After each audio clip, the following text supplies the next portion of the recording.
Hello, and welcome back to Alchemy with Sheeana Leigh, the podcast where we get deep on transmutation for your liberation.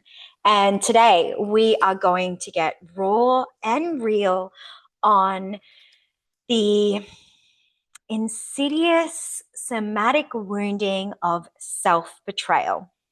Now, this one is going to be a little bit of a deep dive on the wound under the wound, right? So I love diving into self-betrayal, especially as a woman. It is something that most women inevitably come to the realization of when they work with me, how often they outsource their power, how often they say yes when they mean no, and they say no when they truly mean yes, and the little ways that they micro abandon themselves daily in relationship, in intimacy, in sexuality, in their pleasure. It is actually one of the most common woundings that shows up for women somatically in the body because we have been sold this self-preservation and survival narrative that we have to put everyone outside of us, above us, and before us. And we have lost track of our fullness in ourself, our self-fullness. Many times, most women don't even really know what they want, what they desire, what their pleasure looks like, how they want to be treated, their values and their beliefs in relationship and in intimacy. And it's upon doing this work that they actually start to realize all the times they outsource their power and put their partner or other people's needs above their own. And it's really interesting coming into this work and realizing that, yeah, all the times that we sort of outsource and really put others above our needs, we are constantly telling ourselves that we are not okay. We're turning our back on our little girl self or our little teenage self, our maiden within, and telling them that they're not okay. And over time, this causes this real disconnection and numbness within the body, right? It actually really solidifies that it's not safe in the body, and we have to really repair this wound and this connection at a very slow pace, right? We can't sort of like get in there, get to it, and like start connecting with our inner child, our maiden again, and just think that everything is going to be wonderful. This is like a deep unwinding and relearning and releasing patterning and reschooling ourselves on what it looks like to be connected to these pieces and parts of ourselves. And I feel like the grief that comes with the knowing that we have constantly chosen someone above ourselves, constantly given out our needs and our boundaries and our values to someone else. I feel like that it is the deepest grief and wounding spot for most women, is coming to that. That is the core, that is the root. They sometimes think and feel like, I'm mad at this person because they treated me this way.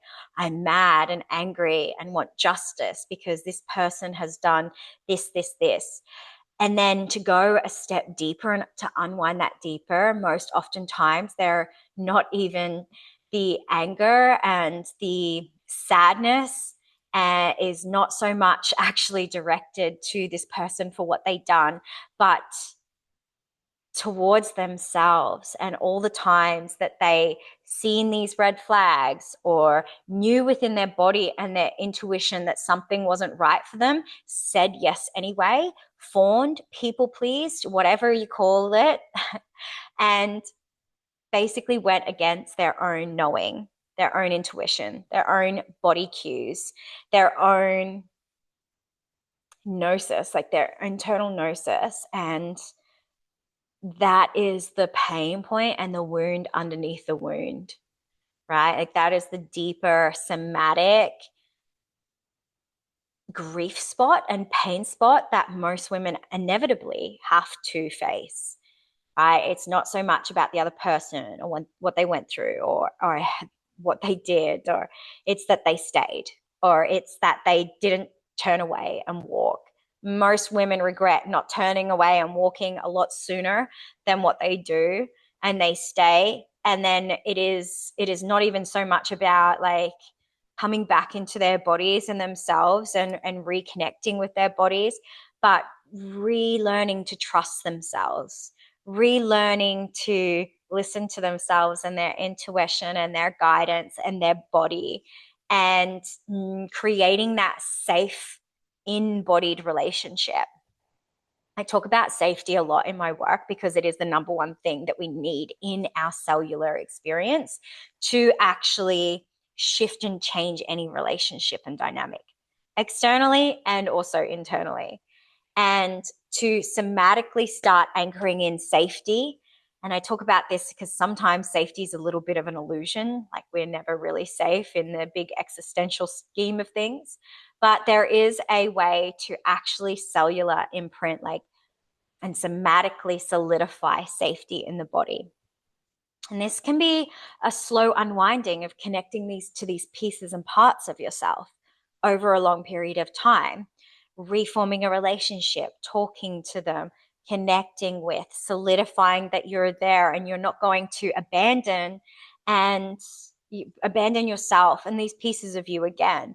Because most often time that is the ache and the wound, that you are going to be abandoning these pieces and parts of you for external people, places, things again. And it's really about showing up for yourself, choosing yourself again and again and again, and reforming and repatterning that relationship again. And self-betrayal wounding is just so deep. It's so viscerally intense in your body. And it does take a little bit of time to soften and open and receive again. If you've been betraying yourself and abandoning yourself in relationship and around you for some time. And most oftentimes, we as women have tended to fall under the guise that we have to abandon and betray ourselves for the good of other people, especially in a sort of patriarchal system where we put sort of men above ourselves and relationships above our own, above choosing ourselves. And I feel like this is shifting and changing now. Like, we're seeing a huge rise of women not choosing relationship and choosing themselves. And I think that's really beautiful in many ways. And a lot of times I think it's coming from severe wounding and lack of self-trust and safety and their boundaries and their knowing and their ability to not lose themselves and collapse in relationships. And this is what I want to really solidify, that the right relationship for you and the right partnership for you will not ask you to betray yourself, to abandon yourself, and to micro leave yourself and not inhabit your body every day or throughout your relationship. Aligned relationship will not ask that of you. And I'm not just talking about intimate relationships, I'm talking about friendships. I'm talking about all sorts of relationships. Like, the right dynamic will ask you to show up fully, authentically as yourself always. And that is beautiful. That is not self-betrayal wounding in the making. That is this beautiful, like, co-union space, which a lot of us are just learning for the first time in our lives. We haven't had a very great imprinting of what family dynamics are, what relationships and true friendships and intimate relationships are. We're learning and figuring it out as we're going. But one of the ways that I believe that most women and people lose themselves in relationship is when, they leave themselves, they betray themselves, they abandon themselves for the relationship or for the other person again and again and again. And before you know it, they have outsourced and given their power and their energy over so much that they're looking around and they're like, I don't even know myself. And it's just harder to get back into that space again where you trust yourself and know yourself again. Because when you start to connect back in, it feels funny. It feels like, oh, I don't know if I can trust you. I don't know if I can feel you. I don't know if I can show up authentically as me, because you have shown me that the real me, the authentic me, like my true essence is not good enough. It's not worthy enough. And your validation has been outsourced. And I feel like this is the wound under the wound that most women actually feel and anchor. And it's a grief. Like you have to move, there's some layers of feeling this wound and working through it. And the first one is like realization, clarity, right? You go through the anger and the bitterness and the sadness and the grief for this other person, for the fantasy, for the illusion and the future and what could have been and who you were.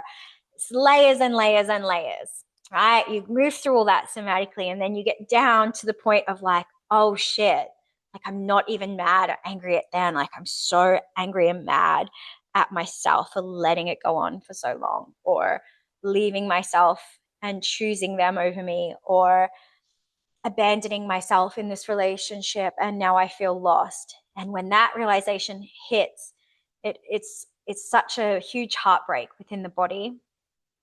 And then to then come into a space of like deep realization, clarity around that, the grief then starts to arise.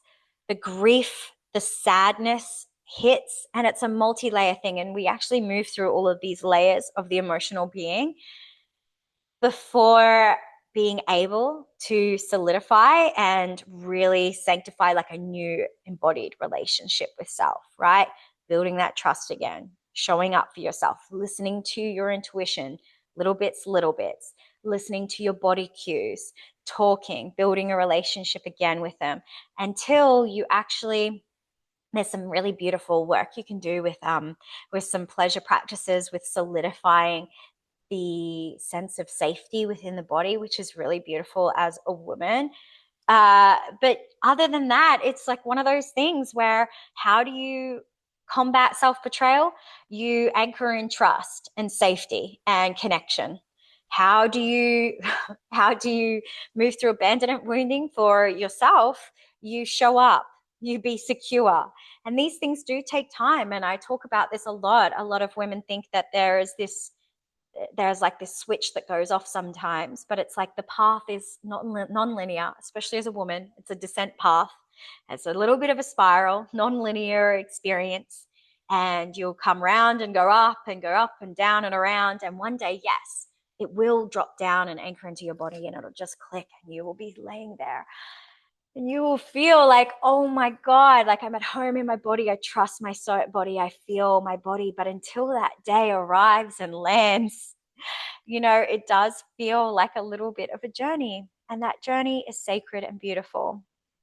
And the journey to get there really allows you to move through a space of anchoring in that trust and devotion and safety so that you can, in the future, make more beautiful choices with all parts of you being expressed and authentic and free to be seen and held, because you are holding them and seeing them yourself. And that is the place that I view the world that we're heading in, the world that I'm anchoring in each and every day, is this day where we no longer have to self-sacrifice and abandon ourselves, and we are authentic and free to be and liberated and holding others with reverence and awe as well. And that always begins with our own internal structures and relationships and patterning.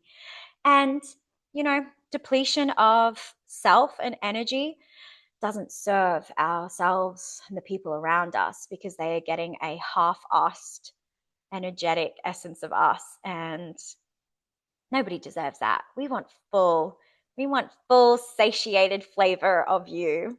So thank you. We're going to make this one a very small little taste today, because this is a deep topic, a deep, shadowy, woundy aspect topic. And yeah, I just want you to sit with that. And I actually spoke to my friend this morning, and we had this moment of clarity where I said, we're on this conversation on the phone, And everything she was telling me was all about her partner's experience, her partner's choices, her partner's this, that, and the other. I was like, babe, we've been on this phone conversation and you have not once spoken about you and what you want and your desire and your needs. And it's all about him. How you're giving him so much power and energy over your experience. How about we just call that back? And I challenged her for the next few days, and I will challenge you also for the next week to just realize how often we are outsourcing and abandoning and betraying ourselves by thinking of other people and their perceptions and their environment and everything, and not actually anchoring into self. And I want you to really research that and feel into that, notice that. And every time you feel that mind or emotion clicking into external and other people and betraying and abandoning and leaving yourself, I want you to breathe deep and full into your pussy, into your body. Call your power and energy back and actually feel what's going on inside your body, because I guarantee it's probably screaming a need, a want, and a desire at you that you are not listening to. And I will leave you with that today. Thank you. I love you on your journey. Thank you for joining me with today for Alchemy with Sheeana Leigh, and I will see you next week. As always, reach out to me, DM me, like, comment, share, rate, do your thing. And yeah, I'd love to hear your experience and how this episode really landed for you. Mwah.